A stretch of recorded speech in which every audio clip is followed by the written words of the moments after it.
Привет всем, привет, друзья! Сегодня у нас в гостях, а точнее, я в гостях у Макса, Russian with Max. Привет, Максим. Привет, привет всем, привет Ярослава, привет зрители и вообще все жители Буэнос-Айреса. Да, сегодня мы встретились, чтобы поговорить о том, как мы переезжаем. Вы знаете, что я часто переезжаю, относительно часто. Вы знаете, что Максим любит тоже куда-нибудь уехать, а потом все зрители думают, откуда будет следующее видео. Любила. Давай Люби- говорить про прошедшее время. Про это тоже сегодня поговорим. Мгм. И мы встретились в Буэнос-Айресе. Да. И, Максим, скажи, пожалуйста, когда ты начал жить на чемоданах? Интересный вопрос, потому что мы недавно с Юлей пытались, с моей женой, пытались посчитать, когда последний раз мы жили где-то дольше года. И у Юли это был 2014 год, у меня это был 2018 год. То есть Юля 10 лет, я, получается, сколько это, 6 лет. Мы живем, ну, если не на чемоданах, то постоянно перемещаясь. Такая вот особенность. А ты? У меня, я думаю, что все началось в 2020 году, то есть всего 2 года. Я еще новичок, я еще начинающий. 2 года. Ты все еще в 2022. Ой. Так, все началось с Грузии за 4 месяца до начала войны. Так что, ну, 2 года. Ну, 2 года, окей. Хорошо. И как тебе такой аскетичный образ жизни? Ты можешь сказать, что ты живешь очень аскетично? Я совершенно не могу сказать, что я живу аскетично. Мы переезжали сюда, в Буэнос-Айрес, и у нас было впервые в моей жизни, мы с Юлей путешествовали с 3 чемоданами и 2 рюкзаками. Ну, для меня это не аскетизм. Аскетизм — это когда я там более 10 лет назад путешествовал автостопом. У нас было 2 рюкзака небольших и 4 месяца путешествий. Вот, когда у тебя есть одна футболка, вторая футболка и одни шорты, то есть вот это был аскетизм в какой-то степени. Но сейчас, конечно, нет, это комфортные переезды, это самолеты, это как минимум 4 или 5 футболок у меня сейчас есть. Я считаю, что я просто... У меня есть огромное количество вещей. Мы как раз говорили про мой переезд из Ижевска в Москву несколько лет назад. Можете посмотреть у Макса на канале это интервью, этот разговор. Я переезжала, у меня было, мне кажется, 2 чемодана, и я еще заказывала перевоз вещей из Ижевска в Москву на машине. То есть это я перевезла с собой мольберт, я привезла с собой ковер. Ковер? Я привезла, мне кажется, вообще все. И потом, вот это точно не аскетизм. А когда я уезжала из Москвы, то я обошлась, конечно, без машины, но при этом у меня была целая огромная сумка с косметикой, например, с различными духами, и вот это все. Я оставила очень много в Москве. Потом я приехала в Ижевск, я там осталась на 2 месяца, и потом я уехала в Грузию, и у меня был только 1 чемодан. И я оставила очень-очень-очень много вещей. И я думаю, что сейчас я становлюсь все ближе и ближе к этому аскетичному образу жизни. Ну, как говорил один великий автостопщик и вольный путешественник Антон Кротов, он говорил, что когда ты едешь в путешествие, то неважно, сколько вещей ты берешь. Это много. Нет. Неважно, сколько вещей ты берешь, через там месяц, 2 месяца, 3 месяца, у тебя останется только то, что тебе нужно.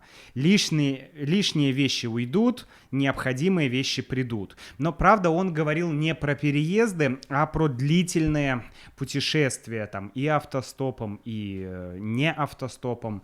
Вот такая была философия. Так что... Ну, если честно, я думаю, для меня это не очень работает, потому что, хотя я сейчас путешествую только с чемоданом, чемодан, я не знаю, сколько литров, но это не самый маленький чемодан, это чемодан обычного размера, и рюкзак. У меня есть несколько босоножек, которые я... 2 пары, которые я ношу очень-очень редко. У меня есть одежда, которую я не надевала, мне кажется, ни разу. Может быть, я надевала какие-то платья, может быть, я надевала 1 или 2 раза. И я понимаю, что эти вещи просто лежат. И мне очень-очень жалко, что я не могу просто их носить, потому что, может быть, не все поймут эту проблему, но для меня это большая проблема. Если у тебя есть какое-то платье, то к ним нужна обувь. К этой обуви нужно еще что-то и так далее. И мне очень хочется, чтобы все вещи друг другу помогали, но пока это просто мечта. То есть ты хочешь, чтобы у тебя были те вещи, которые как бы смотрятся хорошо друг с другом. Да. И со временем, чем больше я езжу, тем больше я замечаю вот этот разрыв, что как раз у меня есть те вещи, которые я ношу практически всегда, и есть вещи, которые я не ношу практически никогда. У тебя есть какие-то вещи, которые ты с собой возишь, но практически ими не пользуешься? Да, наверное, есть одна вещь, это пончо, которое я купил в Аргентине, потом оно путешествовало со мной и в Сербию, и в Армению, и в Грузию и так далее, и я его не носил, просто потому что погода была неподходящая. Вот, поэтому, наверное, такая вещь есть, но это скорее был как сувенир. Я вообще как сувениры предпочитаю книги и какую-то функциональную одежду. Я не люблю нефункциональные сувениры. Кстати, ты возишь с собой книги? Да, как ты видишь, вот, например, книга про Владимира Ильича Ленина ездит со мной уже год, она очень толстая, и я ее не могу дочитать до конца, потому что постоянно переезды, перемещения, просто нет на это время, и вот, да, я ее вожу, и пока еще я ее не прочитал. У меня тоже есть такая книга одна. Это «Краткая история времени» Стивена Хокинга на английском языке. Но справедливости ради, я ее читаю уже, не знаю, 5 лет, может. 5 лет? Да, но она небольшая, поэтому она просто со мной ездит. Она на английском языке, и я ее начинаю читать, и я думаю, так, я не помню, что было до этого. Я перелистываю на несколько страниц назад, начинаю читать снова, читаю, закрываю эту книжку, потом открываю в следующий раз. Нет, я не помню, что было до этого. И, в общем, я читаю несколько страниц, не знаю, несколько раз. У меня бывает такое, да, когда ты читаешь сложную какую-то книгу, если ты редко ее читаешь, то ты забываешь то, что ты читал, и тебе приходится перечитывать. Да, это проблема, действительно. Поэтому, на самом деле, я в последнее время чаще слушаю книги, потому что это гораздо удобнее, и у меня получается быстрее так читать или слушать книги, чем вот в таком варианте. Потому что так тебе нужно сесть, сосредоточиться, напрягать глаза, аудиокнигу... А так напрягать уши. Уши у меня меньше напрягаются, чем глаза. Так как ты постоянно сидишь с телефоном или перед компьютером, то, глаза испытывают большую нагрузку, чем уши, это точно. А какая в твоем чемодане, как ты думаешь, самая функциональная вещь? Если, например, не одежда, наверное. Я думаю, что именно в чемодане. Что ты возишь с собой? что ты берешь с собой. Ага. Ну, тогда это однозначно есть там, наверное, 3 вещи. Первое — это, безусловно, документ, потому что без документа ты просто не можешь никуда поехать. Да. Второе — это мой ноутбук, компьютер, потому что он позволяет мне работать. Ну и третье — это камеры и микрофоны, которые позволяют мне записывать подкасты, видео, в общем, делать то, что я делаю. Ну, это такие очевидные вещи. Может быть, что-нибудь еще? Хороший вопрос. Я не думаю, что есть что-то другое, без чего я бы не мог путешествовать. Потому что книги, бывало, что книги были в чемодане, не были.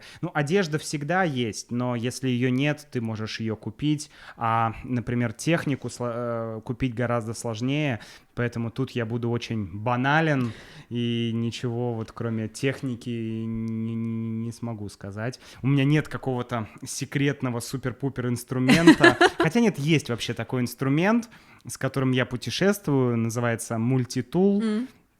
Такой нож, там же плоскогубцы, какие-то отвертки. Я всегда вожу с собой, и когда в новой квартире мне нужно что-то быстро починить, что-то отремонтировать, я достаю свой мультитул и все делаю с помощью него. Очень полезная штука. Инспектор гаджет. Инспектор гаджет, да. А у тебя? Недавно, может, около года назад, я купила ножницы для стрижки волос. Ого. И я начала стричь волосы сама. Так. И вот эта вещь, которой я прямо горжусь. Я думаю, что это была очень хорошая инвестиция.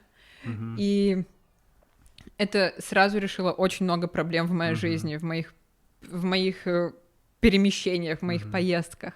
Потому что, стричь волосы — это проблема. Да, сходить в парикмахерскую в другой стране, Да. это часто бывает вызовом. Еще нужно объяснить, что ты хочешь. Если тебе не понравилось, то тебе нужно объяснить, что тебе не понравилось и как ты это хочешь. У меня был один опыт, очень неудачный, в России.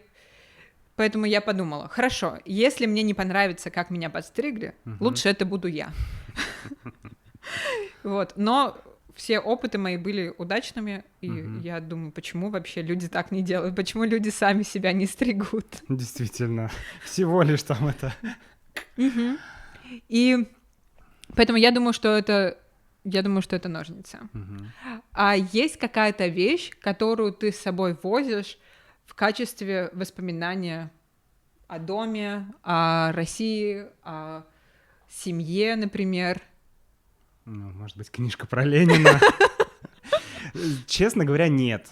Я очень рад, что в последнее время мне удалось оставить мою страну, Россию, моей страной, любимой страной, но там, где она есть. Я очень рад, что мне не приходится возить с собой какие-то элементы своей страны, потому что мне кажется, что это было бы показателем того, что я не могу отпустить какие-то вещи, я не могу оставить какие-то события, я не могу получать новый опыт.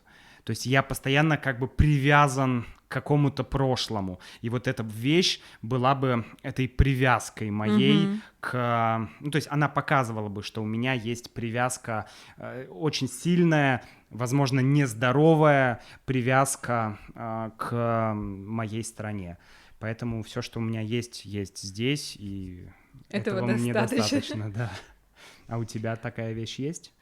У меня есть только карточки, которые остались. Например, карта московского метро, или, причем вот эта карта тройка у меня с наклейкой, где Далай-лама, Ганди и кто-то еще. В общем, она такая кастомизированная.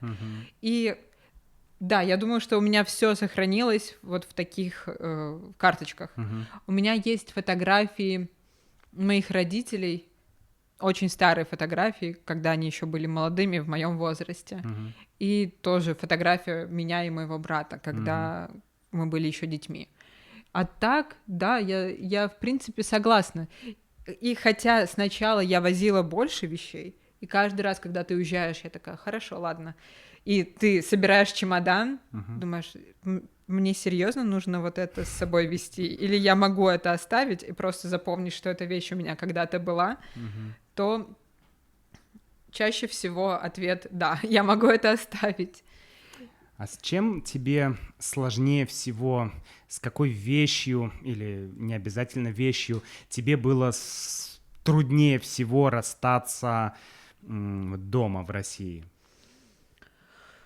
Что очень хотелось бы взять, но ты не могла? У меня была собака. Ну, я думаю, что он до сих пор в какой-то степени мой, но я его оставила в России, потому что я поняла, что с моим образом жизни ну, просто невозможно путешествовать еще и с ним. И он живет хорошо, у него все прекрасно, вокруг него много собак, много детей, он живет за городом в хорошем большом доме. Но я думаю, что, наверное, это было бы классно, это было бы прикольно, если бы я могла путешествовать с собакой. Но я понимаю, что это было бы некомфортно ни для него, ни для меня, и поэтому зачем? зачем это делать? И из вещей, например, я думаю, что я сделала несколько ошибок в плане гардероба, но, к сожалению, ты это понимаешь только потом. Простите, пожалуйста, что я говорю про такие материалистичные вещи, такие земные. Но когда я собирала вещи в свой чемодан, то есть я уехала из России в марте, как раз вот когда началась война.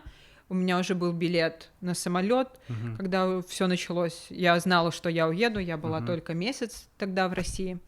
И за это время, за 1,5 года, я просто поняла, что мне нужны были вот те вещи. Там есть одно платье, которое я очень хочу, я его оставила дома. Есть, в общем, какая-то одежда, которая мне нужна, но я нигде не могу ее купить вот здесь, потому что эти вещи, они просто они были моими. Я думаю, что у тебя, может быть, тоже есть какие-то такие вещи, которые, ты смотришь и вроде бы, штаны и штаны, ладно, но когда других таких нет. Не знаю. Как я уже сказал, в этот раз мы переезжали в Аргентину, и у нас было 3 чемодана вещей, и в целом я взял там 2 пары штанов, которые мне были нужны, то есть я посмотрел, какие вещи у меня были в России, Юля мне их привезла, и, в принципе, они со мной. Но я думаю, что ничего страшного бы не случилось, если бы они остались в России. Я все-таки уверен, что рано или поздно я туда вернусь, и мне там пригодятся и штаны. Это греет мою душу, если честно. Я думаю, хорошо, я приеду в мае, и я это все смогу надеть. Вот я очень рада. Сколько вещей у вас прибавилось, когда появилась Сабрина? Это 3-й чемодан, это ее? Я бы сказал, что да. Наверное, когда у нас не было Сабрины, у нас было 2 чемодана, и этого было достаточно. 3-й чемодан — это детские вещи, и, например, мы взяли матрас, большой такой детский матрас, ее вещи, одежда, какие-то там баночки, бутылочки, все, что нужно вот для ребенка, да. Я думаю, что 3-й чемодан связан с появлением ребенка. То есть появляется ребенок и появляется дополнительный чемодан. Да. Ребенок — это дорогое удовольствие. Потом еще нужно платить за 3-й чемодан в самолетах. Обычно в такие большие перелеты, как Трансатлантика, они включают по 2 чемодана, то есть тебе не нужно лишнее. Но тебе нужно все равно покупать более удобное место для ребенка, то есть все равно это дополнительные расходы, конечно. Пока еще маленькие, потом они станут больше и больше и больше. Вы сейчас осели в Аргентине. Вы Да. можете выдохнуть, немножко расслабиться.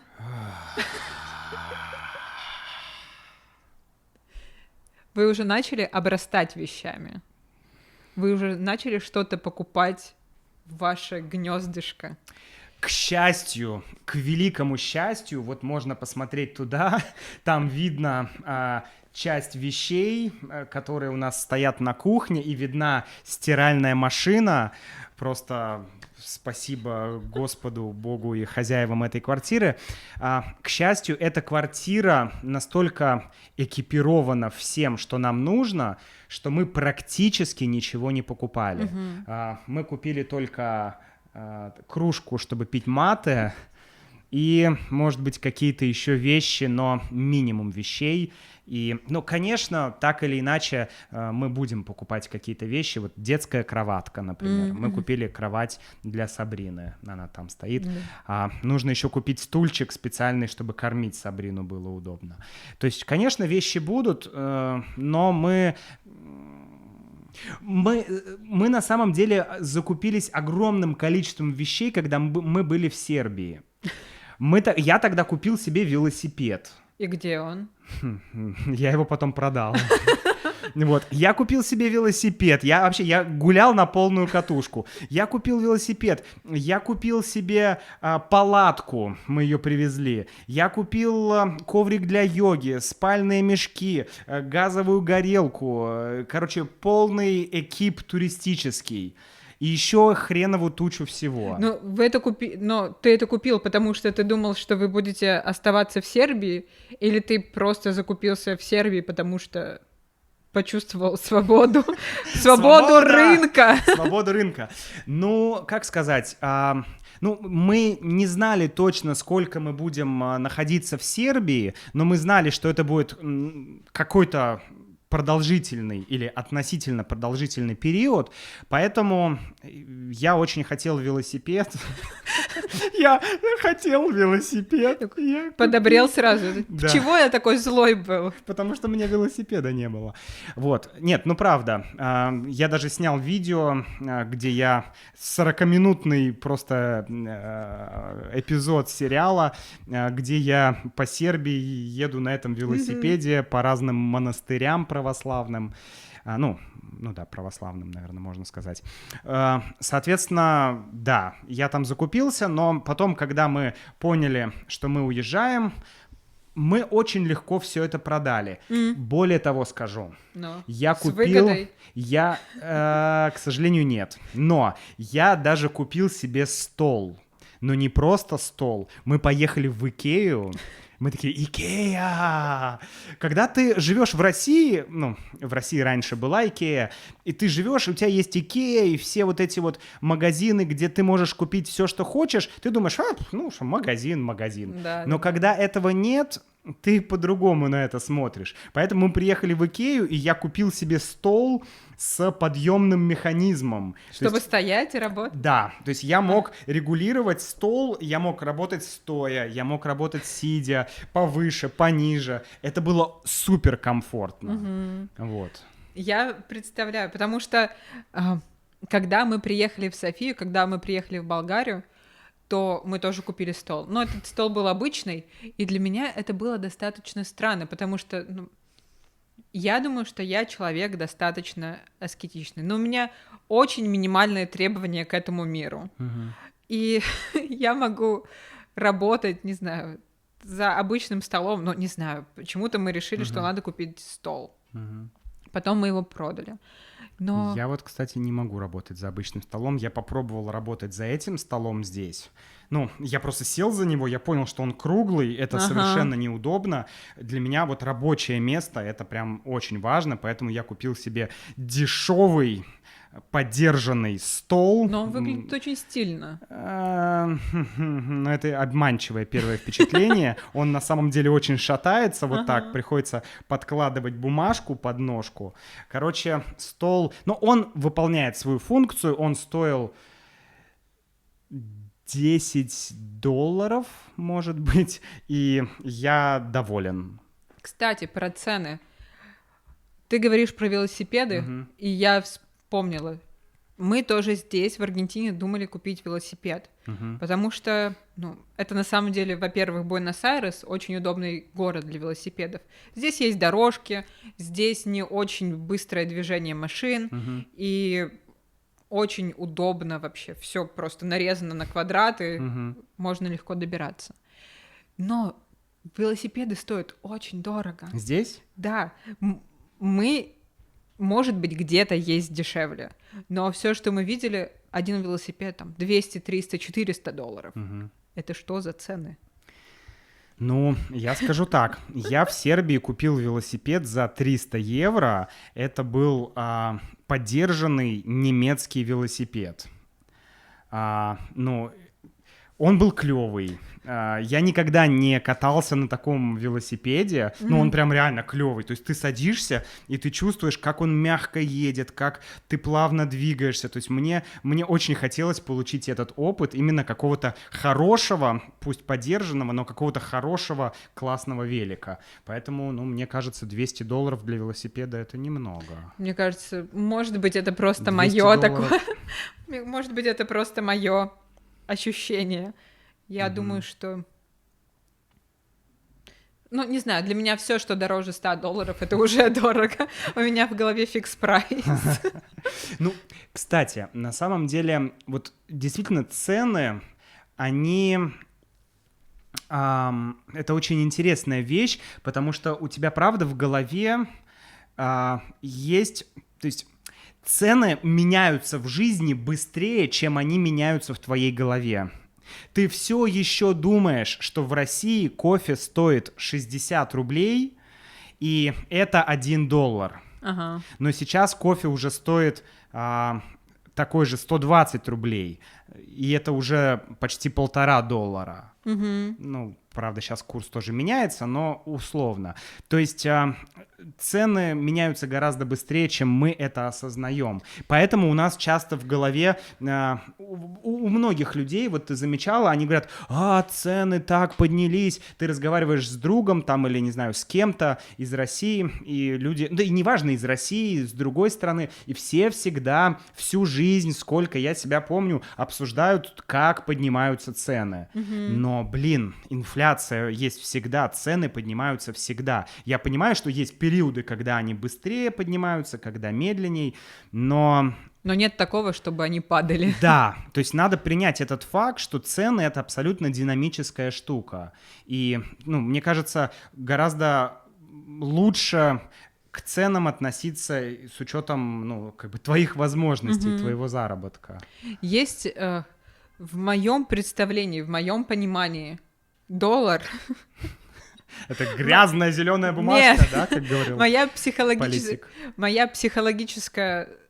психологический курс доллара, я думаю, около 80 рублей за 1 доллар. Ну, уже 99, ты знаешь, да?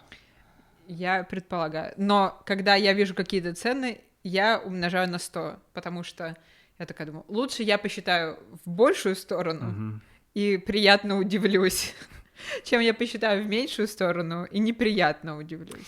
Вот мне кажется, это тоже одна из, ну не знаю, может быть, проблем, не проблем, но почему-то, я могу даже сказать почему. Давай. Люди, русские, кто переехал в другую страну, они все равно продолжают считать цены в рублях. Но и это закономерно и понятно, если ты работаешь на российскую компанию и получаешь что-то в рублях. Но многие люди люди уехали, чтобы работать на западные или восточные, в общем, на какие-то иностранные компании. Но люди все равно продолжают привязываться к ценам в рублях.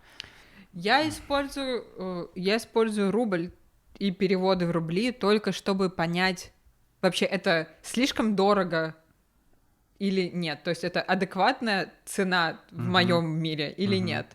Потому что, ну, когда началась война и курсы начали вообще скакать, мы еще были тогда в Турции, и курс рубля наложился на курс лиры турецкой, и это было просто вообще непонятное, там нельзя было ни на что ориентироваться, потому что рубль пикетировал, лира тоже падала, рубль рос, вообще непонятно. И я перевожу, чтобы понять, так, это вообще цена имеет смысл? И это не слишком что-то странное, нереальное?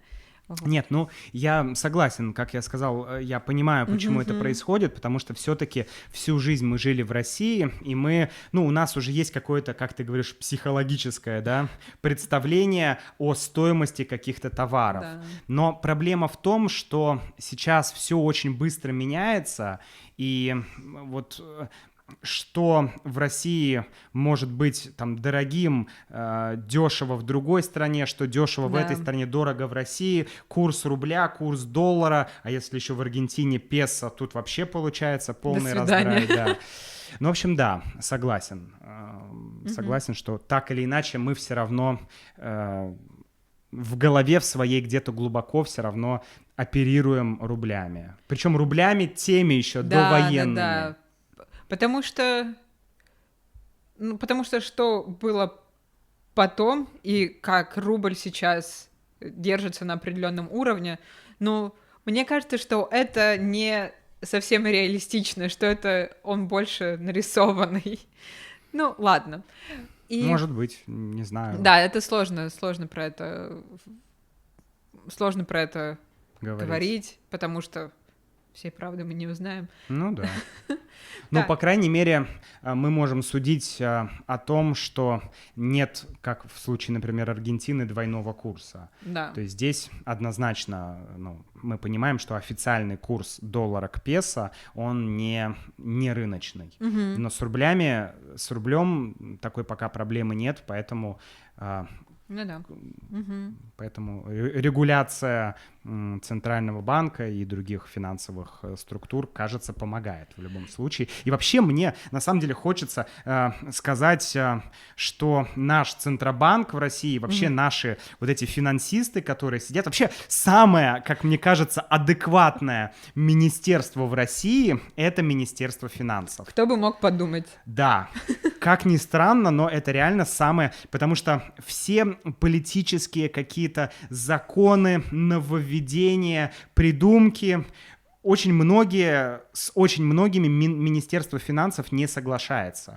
Потому что оно оперирует реальными вещами, экономикой, деньгами. А политики: давайте, все, не будем торговать с Западом, давайте торговать с Востоком. И Министерство финансов сидит вот так вот. Так, что делать? Ребят, давайте немного это... Да, давайте, успокойтесь, да, транкило, релакс. Да. Поэтому... Я вообще удивляюсь, как они еще функционируют, как они еще могут продолжать работать в подобных условиях. И они могут, и они делают это, на мой взгляд, офигенно. Вот я не знаю, ну вот в такой экономической... в такой экономической ситуации держать курс и держать российскую экономику, ну, это реально сильно. Вот ты сейчас про это говоришь, конечно, это все офф-топик сейчас, но у меня возникла такая мысль, я вспоминаю про Советский Союз, и хотя, конечно, экономика должна строиться на реальности, экономика должна строиться на фактах, и ну, потому что иначе как? Ты будешь жить по нарисованным цифрам, ты будешь делать нарисованные цифры, и, ну, мы все знаем, чем закончился Советский Союз, дефицит, и, ну, и так далее. И сейчас, например, если мы говорим про вот, Российский Центробанк и так далее, они же тоже должны оперировать реальными цифрами. И, ну, в Советском Союзе у них не получилось, то есть идеология, она победила, и... Ну, да, идеология победила. И экономика поэтому рухнула. Да. А в современной России, ну, может быть, можно сказать, что как бы политики не пытались что-то навязать, экономика еще держится за реальность. Но это... такие спекуляции. Я бы здесь в двух словах высказал свою точку зрения, что экономика России все равно находится под политикой, то есть все равно политика, идеология и так далее направляет экономику и регулирует экономику, но просто это не происходит так, как это было в Советском Союзе. Да. И вопрос, есть ли в России идеология? Безусловно. Ну, я не очень соглашусь. Ну, ладно. Безусловно. Ну, да, наверное, это топик для отдельного видео, но мне кажется, тут очевидно, что сейчас идеология, она даже прописана в таких документах, как, забыл, как он называется, но вот, как же он называется, план был... Ну, в общем, не суть. Нет, президент и там... План развития? Ну, не план развития, не помню, не суть важно. Суть в том, что мы постоянно слышим одни и те же нарративы, которые политики нам говорят. И как минимум сходу можно сказать, что это традиционные ценности, по-своему понимаемые, да, это консолидация вокруг победы во Второй мировой войне, и ну вот сейчас уже это противостояние Западу, это уже как идеология. Такой особый путь. Ну, особый путь у нас был всегда, так или иначе. Россия никогда не брала чужой путь, и мое личное мнение, что Россия не может взять какой-то чужой путь, стать страной Евросоюза, как когда-то многие об этом говорили и сейчас говорят, но это невозможно. Поэтому это в любом случае будет какой-то свой путь. Я думаю, что вообще у любой страны по факту свой путь. То есть нельзя переложить чью-то историю и чью-то, ну, даже политику на другую страну и ожидать, что это будет работать. Ну, безусловно. Есть такое выражение, которое мне тоже нравится, натянуть сову на глобус. Да, нельзя натянуть сову на глобус. Это, да. Ну, можно пытаться, но... Но ничего не получится. Да, я согласен абсолютно. Так, хорошо, если... Подожди, ты просто уехала вот так. Угу. Ну, чуть-чуть поближе лучше. Ага. Привет. Так, хорошо. Вот. Если... У меня потому что еще есть вопрос про, наверное, последний. Угу. Есть что-то, что ты хочешь купить? Ну, то есть все, вы уже живете в Аргентине. Я тебя поздравляю. Тебе хочется что-нибудь, что ты откладывал? Велосипед хотел, но я купил в Сербии. Все, закрыл гештальт. Больше не хочешь? Закрыл. Не хочу больше велосипед. Ну, если честно, мне бы... Ну, если порассуждать вот так, мне бы хотелось иметь автомобиль. Ага. В последние годы в России я ездил на автомобиле, сначала на одном, потом купил себе другой автомобиль, который я очень любил, и очень жаль, что пришлось его продать. Недавно я его продал. И так как Аргентина огромная страна, и здесь крайне сложно путешествовать на поездах, самолетах, то машина здесь была бы очень кстати, потому что ты можешь увидеть страну совершенно по-другому. Так же, как и Россию. Ну, да. В России больше опций, в любом случае в России очень развит железнодорожный транспорт. Аргентина тоже когда-то была страной железных дорог, сейчас, увы, нет, и поэтому вот, наверное... У меня иногда бывают мысли, а не купить ли мне автомобиль, но я должен тогда жить не в Буэнос-Айресе, потому что иметь автомобиль и жить в Буэнос-Айресе — это так же, а может быть еще и бессмысленнее, чем иметь машину в Москве. Да. Пробки, проблемы с парковкой, вот нет. Но попутешествовать вот на машине куда-то вот в интересные места в Аргентине — это очень круто. Я прекрасно понимаю. Я думаю, что, конечно, Аргентина очень большая страна, но все равно она не настолько огромная, как Россия. И, то есть, ну, все равно ты не поедешь на машине из Москвы, например, куда-нибудь ну, не знаю, на Дальний Восток, за Урал. Я как раз планировал. Но это надо быть человеком очень авантюрным, я бы сказала. То здесь все равно, как-то, мне кажется, покомпактнее. 4000 километров, если я не ошибаюсь, от севера до юга. 4 или 5000 километров. От Ижевска до Москвы 1000 километров, 1012. Угу. Ну, то есть... Я расстояние измеряю. Расстоянием от Ижевска до Москвы. Ну, вы считаете, 4 раза съездить. Я прекрасно понимаю желание попутешествовать на машине. Мне кажется, это один из самых классных и комфортных способов вообще куда-то поехать. Вот. Я не вожу. С ребенком, да. С ребенком тем более. Я не вожу, я не знаю, я только пассажир. Поэтому, Максим, я тебе желаю, и мы все тебе желаем путешествовать по Аргентине. О, спасибо. Чтобы ты все здесь увидел, что тебе хочется, и радовать всех нас, продолжать хорошими подкастами и видео.